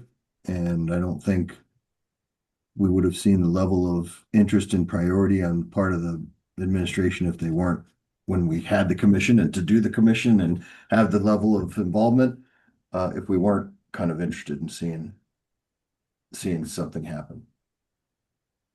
Okay, thanks. And I apologize, I got double booked today, so I have to hop off now.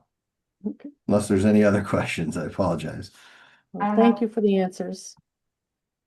This is Sharon Kishida. I'm sorry, I can't figure out how to raise my hand on this platform, but can you hear me?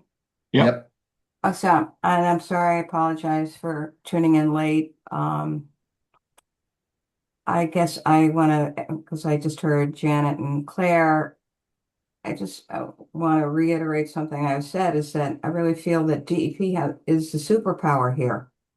And I'm not sure what it would take for DEP to be able to use its voice and get out in front of EPR legislations when we are in such a dire disposal capacity crisis.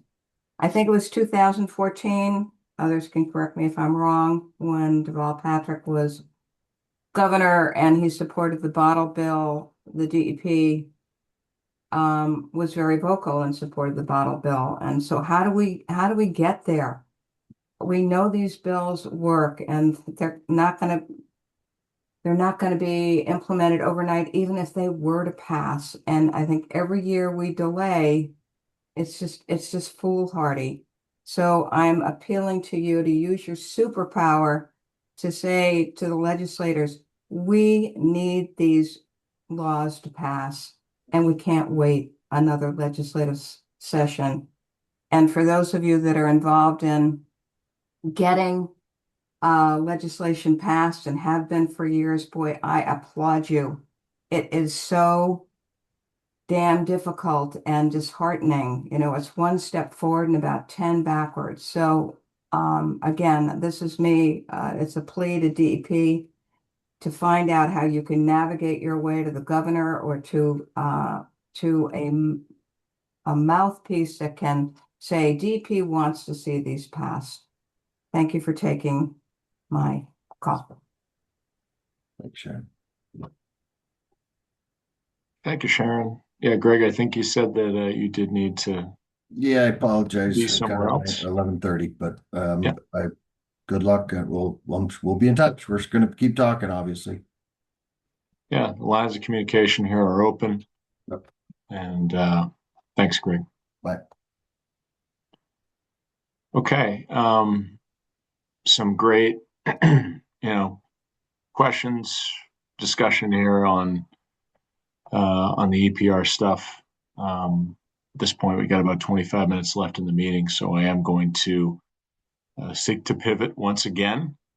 John Fisher has had a little rest here, and now he's going to deep dive into another topic, that being the waste characterization study data that's coming out that was sampled in 2025. So we have that now. John's going to talk about some of the things that it says. Of course, with all these topics, most folks here know we are happy to continue these discussions offline.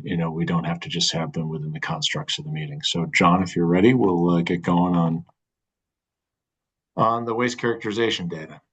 Yeah, ready to go. So why don't you just jump ahead to, yeah, there we go. Yeah.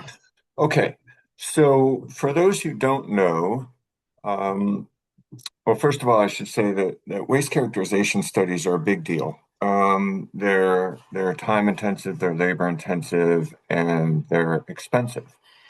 We're in a good place in Massachusetts because under our renewable energy requirements for municipal waste combustors, there are certain requirements associated with them earning their specific category of credits. And one of those is to conduct a waste characterization study every 3 years at their facilities. And we have these going back for 6 cycles now.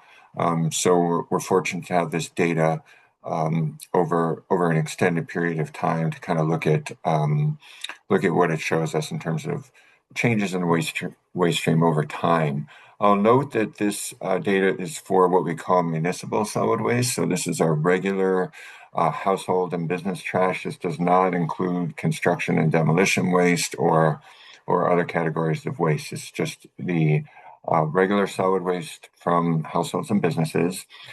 This is specific to municipal waste combustors. So that represents about 66%, so about 2/3 of our municipal solid waste disposal. What it doesn't include is waste going to landfills or waste going through transfer stations that's transferred to landfills out of state.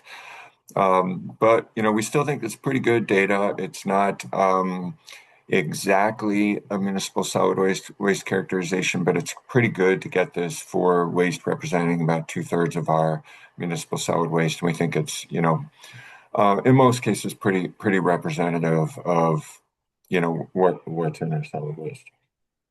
And I'll just note that when I'm going to be talking about percentages here today, you can take all these percentages and multiply them by our municipal solid waste disposal to get estimated tonnages of each of these material categories in the waste stream. I haven't done that in this analysis. I'm just showing percentages.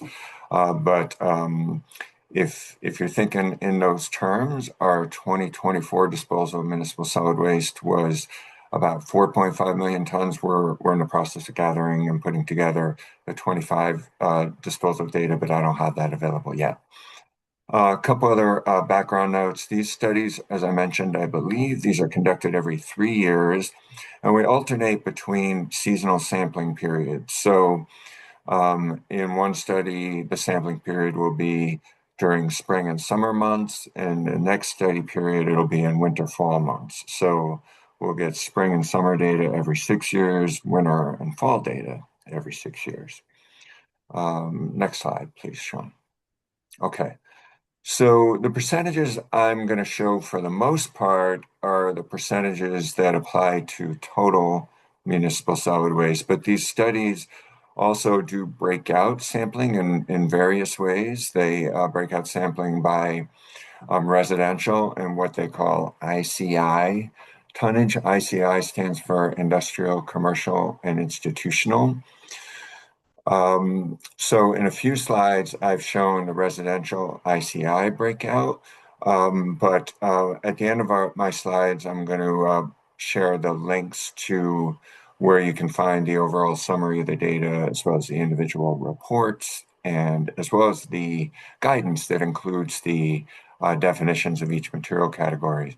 So, you're welcome to look into that in more detail. We also have the individual study reports include breakouts by truck type. There's a lot of data in the reports, and I'm highlighting kind of the high level data.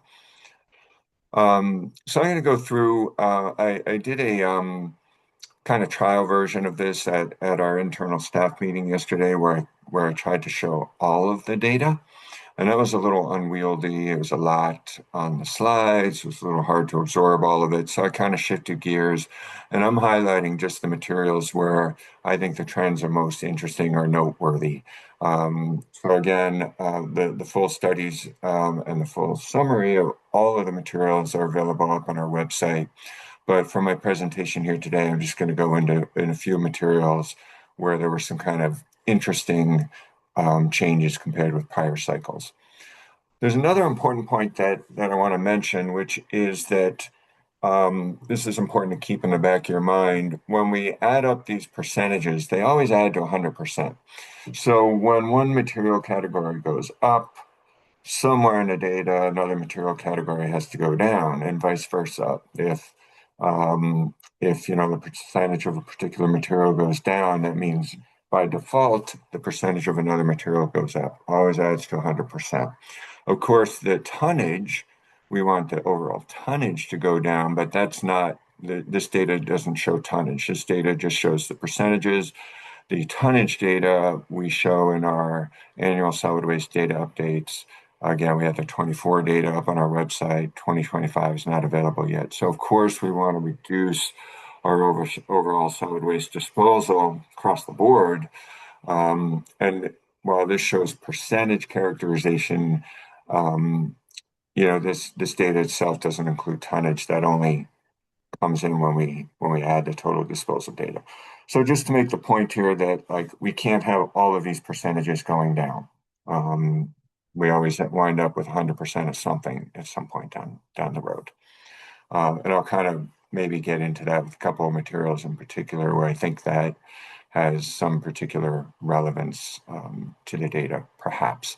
The one other caveat I'm going to give you is I'm going to tell you what I think about the data and what I think the data means, but that's subject to interpretation. There's also some margin of error with this data. So it's based on an approved sampling protocol that's been around for a long time, statistically valid sampling protocol, but with all statistically valid data, there's confidence intervals and there's standard deviations and all of that. I'm not going to get into that. I'm going to focus on just what the bottom line data is. But just, basically to think of these as, basically estimates of the characterization based on that methodology. I believe it's pretty valid and, pretty representative data, but I think it's important to put that caveat out there. And again, I can tell you what I think is behind the data, but this data doesn't come with explanations either. So it's open to interpretation what it means. And you may all have different perspectives on that than I do, but I'll tell you what I think. So next slide, please. Okay, so the one other thing just big picture, the way the materials are broken down, there's 9 major material categories like paper here, and then there's a total of 62 sub-material categories. I'm going to go through each of the 9 primary categories, and I'm going to highlight a few subcategories, but I'm not going to show you all 62 subcategories of the data. For that, you got to go look at the data we have posted on the website. Okay, so paper, I'll kind of give you the chart format here because it's going to be the same for every slide I show here. So this shows going across a column for the overall combined weighted average across all 5 facilities for each of the 6 study years. So if you go from left to right, 2010, 2013, 2016, all the way through 2025. And I've shown, for each one, which one is spring, summer, and which one is winter, fall. And then the other thing that I'm going to be showing for each of the primary material categories, you can see the top row here.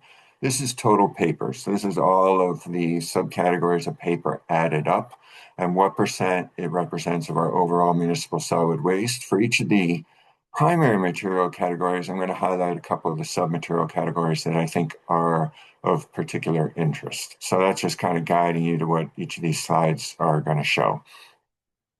So here we have paper. Paper has consistently been a large chunk collectively of our solid waste, around a quarter when it's all added up. You can see it through the trend here. It dropped a little bit from 2010 through 2022, and then bumped up just a little bit in going 22 to 2025. One of the numbers that's most interesting to us and that we follow most closely is this cardboard/craft paper category. That's hovered around 7 to 9%. Earlier, it dropped down to around 5%, and then the most recent year's data came out at about 4.2%. This is the material for which we do the most waste ban enforcement. And that's been consistently true for over a decade. Cardboard receives more enforcement than any other material. That's both because there's a lot of it in the waste stream, but also because it's highly visible and a high volume material in the waste stream. So it's easy to observe in a waste ban inspection. We've issued a lot of enforcement, and we've seen a percentage of cardboard in the waste stream come down.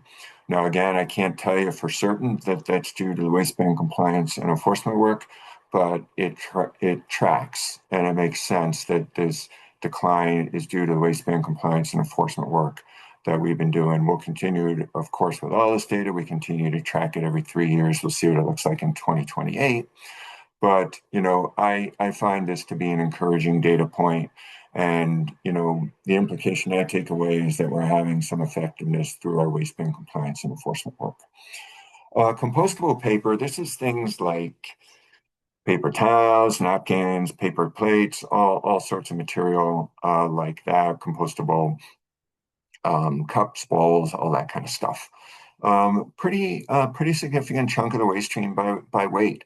And you can see this has gone up in the past cycle, went from about 7% up to 9.6%, kind of an interesting increase, and certainly something to keep an eye on and to pay attention to as we go here, because this is a lot of material on a tonnage basis.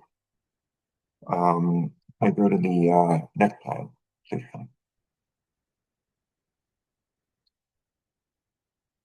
Okay, so just a little bit more information about each of these. So cardboard, I pulled this residential versus ICI split. I didn't show it all the way through, but just for the last 2 cycles.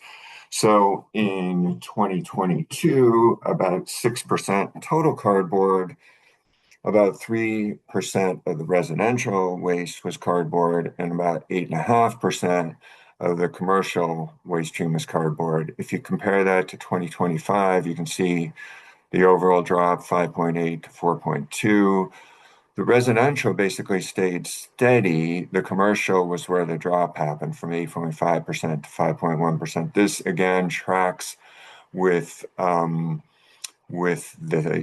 I guess you'd call it a hypothesis, perhaps, with the idea that we're seeing a drop in cardboard in the commercial waste stream. And, again, it makes sense that aligns with the waistband compliance and enforcement work that we've been doing. So I'm cautiously encouraged by that data point relative to cardboard. Then the next slide, please, Sean. This just shows that compostable paper split for the residential versus commercial waste streams, 2022 first, and then 2025. Just a take-home point, and I don't know what to conclude from this, but you can see that the compostable paper increased in both the residential and the commercial waste stream. So that wasn't specific to one or the other, but both showed a significant increase in the overall percentage of our waste that's this compostable paper category. Next slide, please. Okay, so plastic.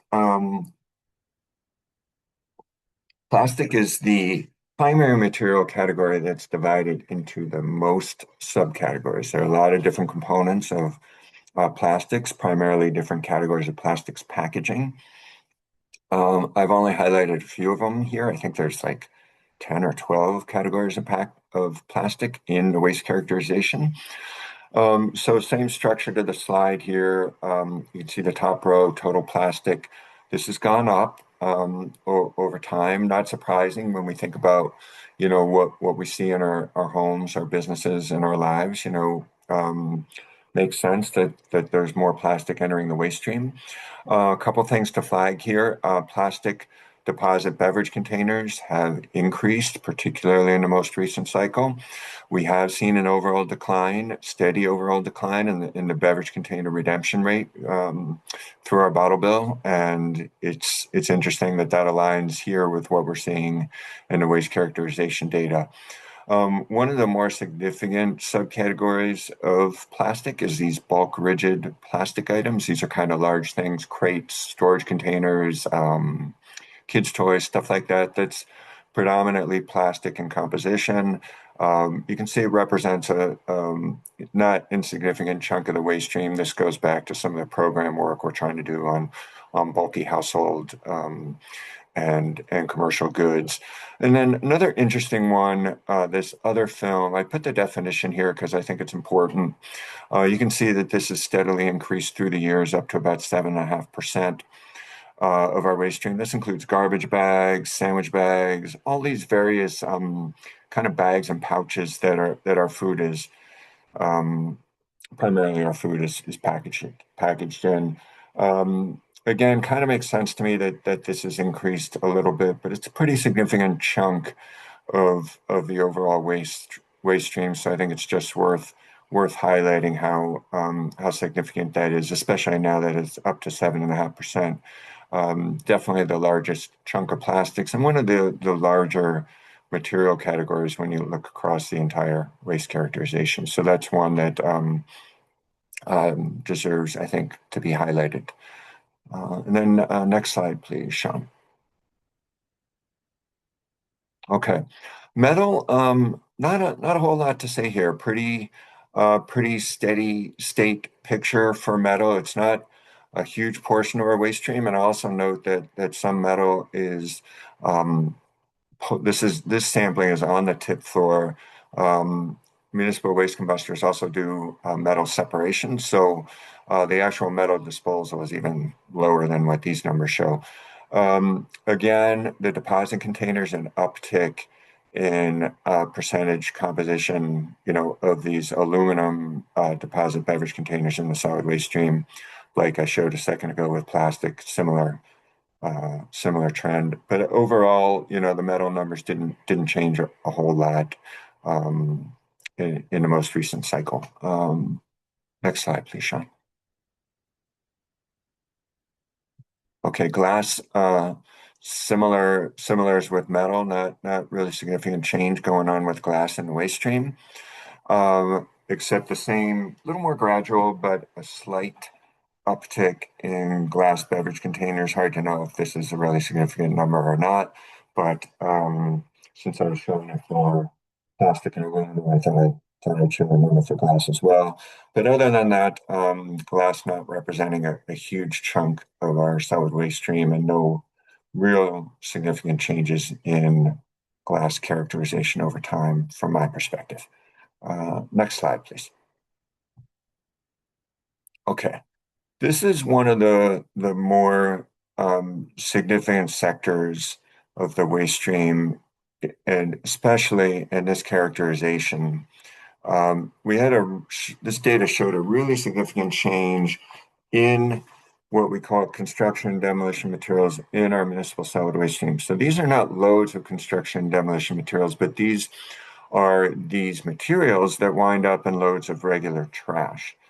Kind of mixed in with other solid waste. And it's really significant the drop off in this material going to municipal waste combustors in 2025. So you can see the trend kind of, went from about 14% down to about 12%, kind of bouncing up and down between 2010 and 2022. And then this really dramatic drop off in 2025. And this kind of tracks across all of the material. I didn't show all of the construction materials in the characterization, but it's pretty consistent across all of them, pretty consistent reduction. Our take on this, I made a few calls, looked into this a little bit. Our take is that this isn't so much that, got to see if I can say this the right way. This isn't so much that our municipal solid waste characterization is changing per se, as the municipal solid waste characterization that's going to our municipal waste combustors is changing. And likely that this material that was there from 2010 through 2022 is still in the waste stream, but it's in the waste stream going to other facilities, whether it's being pulled out more and going to our facilities that specifically handle construction and demolition debris, or whether it's just winding up in the MSW waste stream going to landfills and solid waste transfer stations. We don't really know for certain, but we think it's still there. We don't think all this material just suddenly went away or got diverted from disposal. I don't think that's the case. I think it's more that it's going somewhere else and that it's kind of changing the dynamic of what we're seeing in the waste stream going to municipal waste combustors in particular. But it's important and noteworthy, going back to my point earlier, that this all adds to 100%. So when you look at this 7% drop in the C&D materials, that's 7% of the waste stream that characterization then gets in some way apportioned across other materials. And I can't tell you exactly how that affected each material category, but it's not insignificant in terms of how this change in the waste characterization maybe affects some of the percentage numbers for other material. Because basically, if you kind of assume that this chunk of the waste stream, which could be things like home clean out loads and stuff like that, maybe just went elsewhere, that chunk of the waste stream was probably replaced by just other regular loads of trash.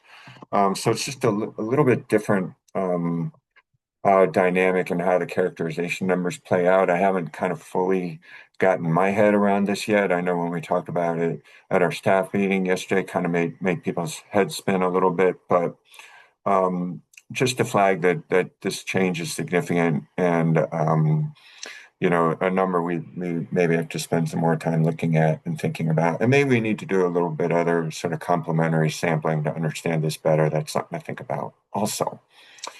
So happy to come back to this later on, but I want to try to just get through the next couple of slides, then we can circle back with any questions.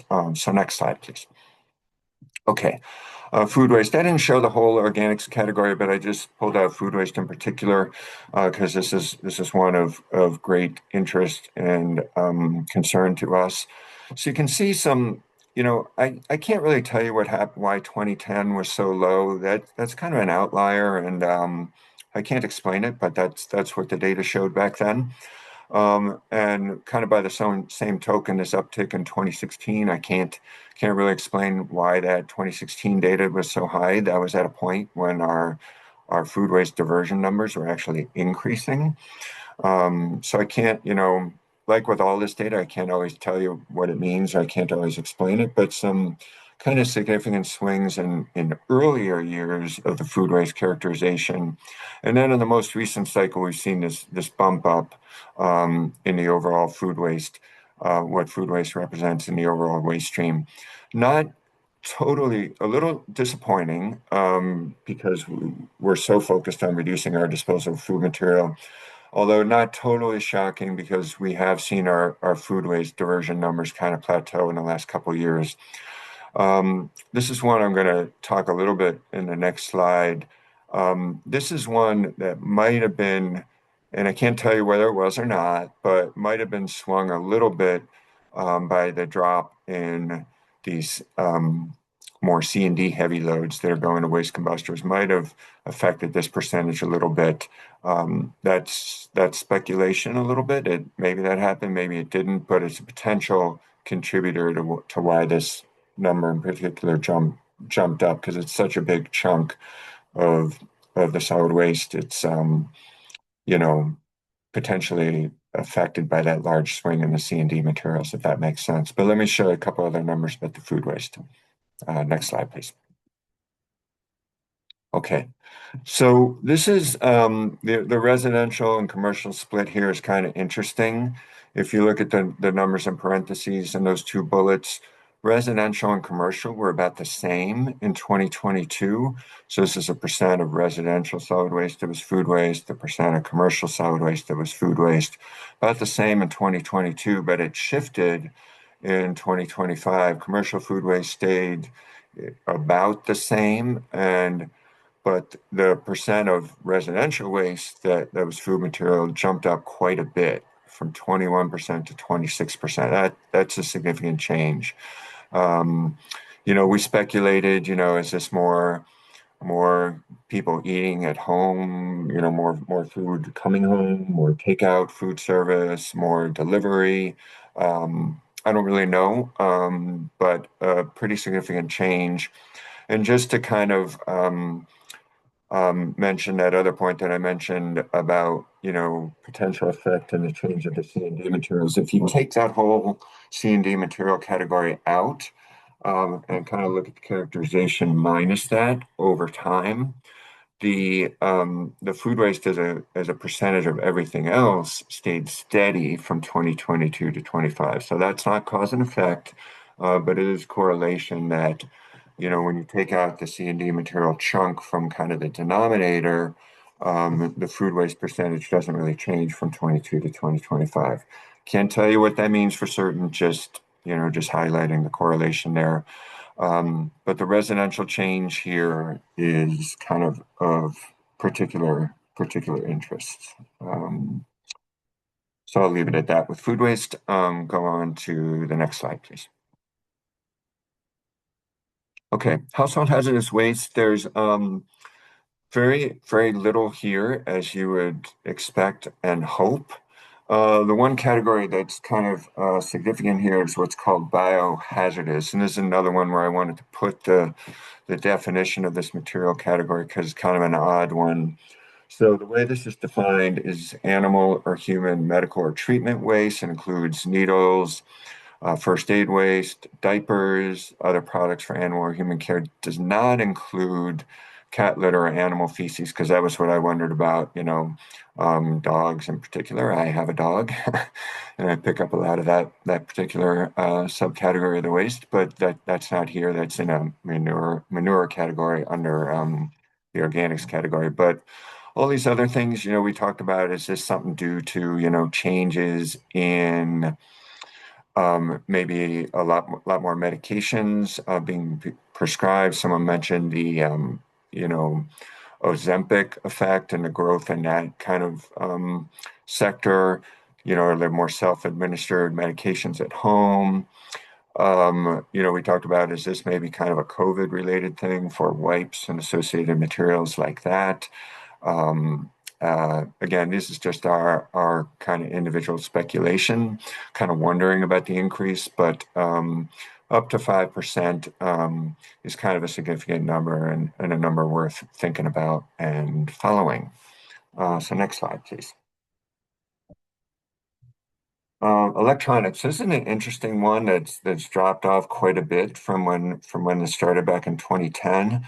This is divided into three categories: computer-related electronics, other brown goods. That's a weird phrase, but that's kind of smaller home appliances, toasters, clocks, radios, stuff like that. Not white goods. White goods are what we call the large appliances, like dishwashers, refrigerators, stoves, washers, dryers, stuff like that. Those are in the metal category. So this is smaller kind of kitchen appliances and home appliances.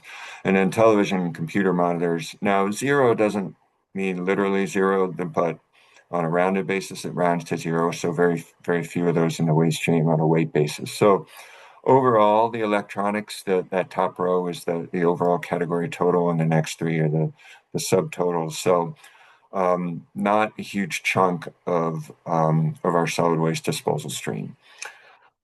And I think I got one or two more slides here, Sean. Okay, other materials is kind of a few kind of different categories that don't fit anywhere else.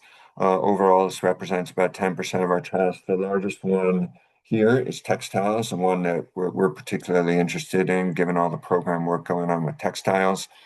And since 2022, this has remained flat. We've seen an uptick. I mentioned our waistband work in an earlier slide. We've seen an uptick in textile recovery, but not a drop in textile disposal, at least on a percentage basis. We are aware, I don't have kind of data associated with it, but I'm qualitatively aware. I hear a lot about the fast fashion dynamics, about clothing, maybe not lasting as long as it used to, maybe being disposed of more rapidly, more quickly. That's a potential factor here. Again, I don't have data aligned with that, but something to think about and something we need to continue to focus on. Of course, we'd like to see this textiles percentage drop over time going forward. So not quite what we hope to see, not an increase, but not a drop either. And then I think maybe one more slide here. Yep. So these are links, and if someone hasn't already, if someone else from MassDEP might be able to stick a link in the chat. I did share a link in the presentation, and that'll be available when we post the information following the meeting. You can also just go to the MassDEP website, and actually a little counterintuitive, but the easiest way to search for this on the MassDEP website is if you search for the Solid Waste Master Plan. That brings you to a page with several subcategories, one of which is the waste characterization data. So if you're looking for that, just go to the MassDEP web page, search for solid waste master plan, and then go to the page section on waste characterization. That actually works better than searching for waste characterization data, believe it or not. So that's how you can get to that data. We'll share the presentation with links following the meeting, and I'm happy to take questions or comments. Thanks, John, and thanks, folks, for hanging on here. I see we still have 30 people still in the meeting. Yeah, I'm seeing some calls in the chat here, A, to remove potentially C and D, from the profile that you're looking at, and also to see actual tonnage. And again, this is a sample, so anything that we get would be an extrapolation, right? But those are two of the observations I'm seeing from the chat. Yeah, we did share tonnage data in the past. And for anyone who wants to kind of make up your own tonnage version of this data, just take all the percentages and multiply it by 4.5 million tons, and there's your tonnage number. That the only caveat about that is that's 2024 solid waste disposal data, and this would be kind of more aligned once we have the 2025 solid waste disposal data completed, but that won't be until this fall. So if anyone's interested in a tonnage data, if you just take those percentages and add a column and multiply them all by 4.5 million tons, you'll get an estimated MSW tonnage characterization. I'm just trying to go here to the solid waste master plan page to link. Yeah, and every 10%, if you want a rule of thumb, every 10% is 450,000 tons. Every 1% is 45,000 tons, give or take.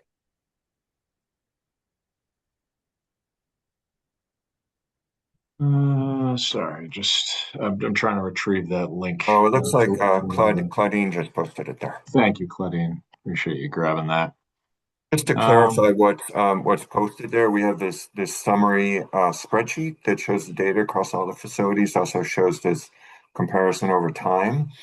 We also have the study guidance, which is really important. It shows the methodology, but two, it also shows definitions of each of the material categories, which if you want to delve into this more, it's important to understand those definitions. It describes each one in a fair amount of detail. And then if you want to see the individual facility reports, if you want to see, each waste combustor and their individual facility report, which has more detailed analysis, there's a link to go to a page for each facility that includes those reports. So it's available in a couple of different forms up on the site.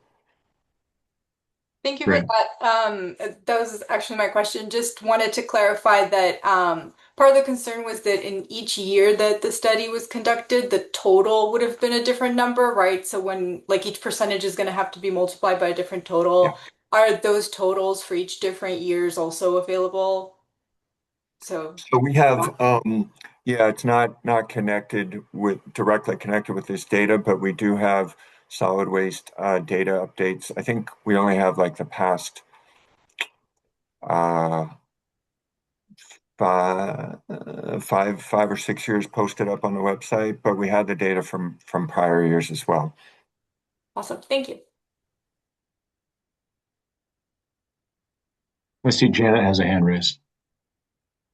Yeah, two quick things. One, if you said this, John, I missed it. Why do we just look at incinerators and not landfills? I'm just curious, really.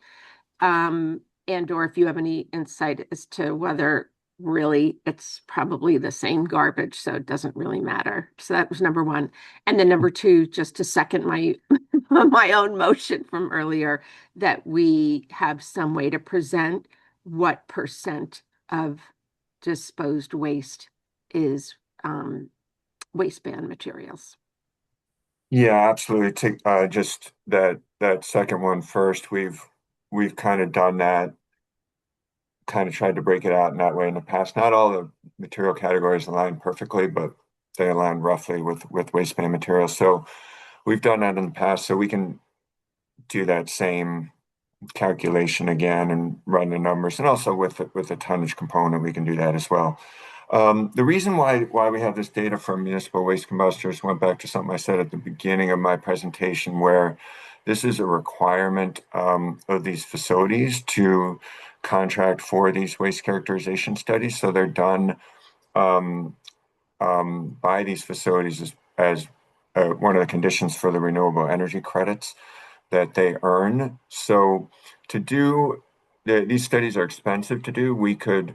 Theoretically, we could pay to do a similar study for trash going to transfer stations or landfills, but we've chosen not to do that. It's a lot of money, and we've chosen to, through the years, basically consider this more or less valid as a municipal solid waste characterization. I think the one trend, and I spent some time talking about it, is the change in what C&D materials are showing up in the MSW stream maybe bears, some more thought, and maybe bears a little more work. But I mean, these studies it depends on your scope and where you're sampling, and there's a lot of variables. But waste characterization studies can be 6-figure, 7-figure, you know, studies to conduct in terms of costs. So they're expensive. So generally, we've kind of taken these to be representative of municipal solid waste statewide, whether it's going to combustor or landfill. I think on balance that's true, but I think there may be a dynamic now where some of the more bulky materials may be going less to municipal waste combustors and going maybe more to landfills, transfer stations, or C&D facilities. So there may be a little bit of a divergence there that we may want to think about doing something to gather a little more data in that regard. But that thought's just in its infancy, so we have to think about that.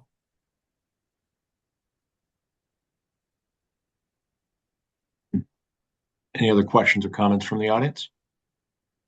Thank you, Janet. And thanks to everyone who contributed to the discussion today. Certainly appreciate that. Obviously, we went a little bit over time here, but there was a lot of information and clearly some further conversations that we needed to undertake to enhance the understanding. So appreciate everybody who was in for that, and to John and Greg for presenting today.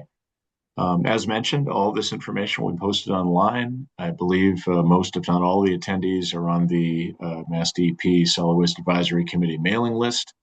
So we'll send along, information from the presentation and the video recording sometime within a few days here after the conclusion of this meeting. We'll get that out to you. So thank you, everyone, for your time this morning, and this will conclude the April meeting of the Massachusetts Solid Waste Advisory Committee.